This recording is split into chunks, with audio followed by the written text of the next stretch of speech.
Claire Guichet, bonjour. Alors vous faites un doctorat sur quel sujet? Alors, je suis doctorante en sciences politiques à Paris 2 sur la question des conseils économiques et sociaux, c'est de la politique comparée.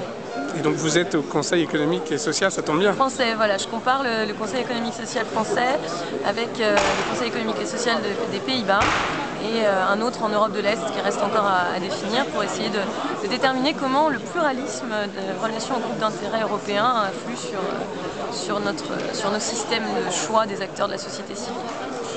Et quelles compétences, à votre avis, on développe lorsqu'on fait un doctorat?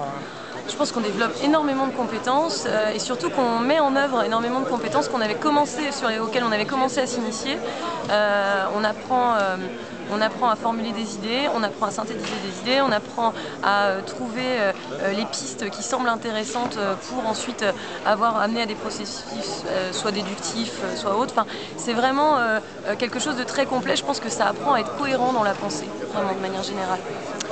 Et alors qu'est-ce qui va ressortir sur le doctorat de ces assises?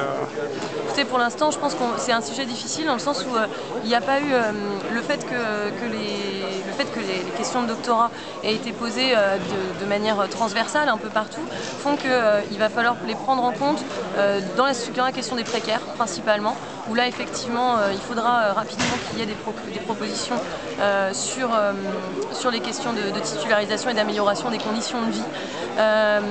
Mais pour ça il faut qu'on ait une réflexion plus globale sur les précaires dans lesquels les doctorants s'intègrent de manière générale.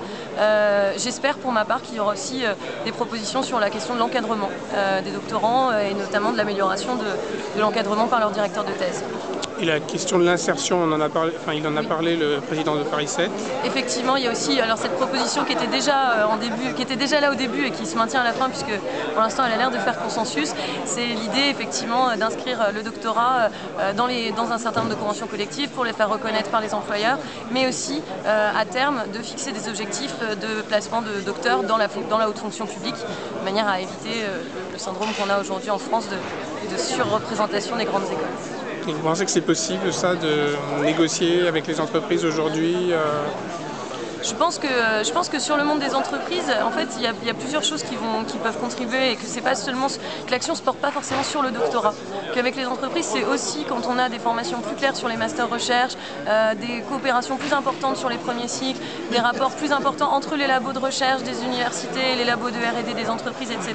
Que indirectement, on pose la question des jeunes docteurs. Mais je pense qu'il est quand même très symbolique pour le doctorat aujourd'hui d'être reconnu dans les conventions et de faire partie de ces textes. Même si ce n'est pas la réponse au problème, c'est une portée symbolique nécessaire. Une notion d'image, d'information réciproque.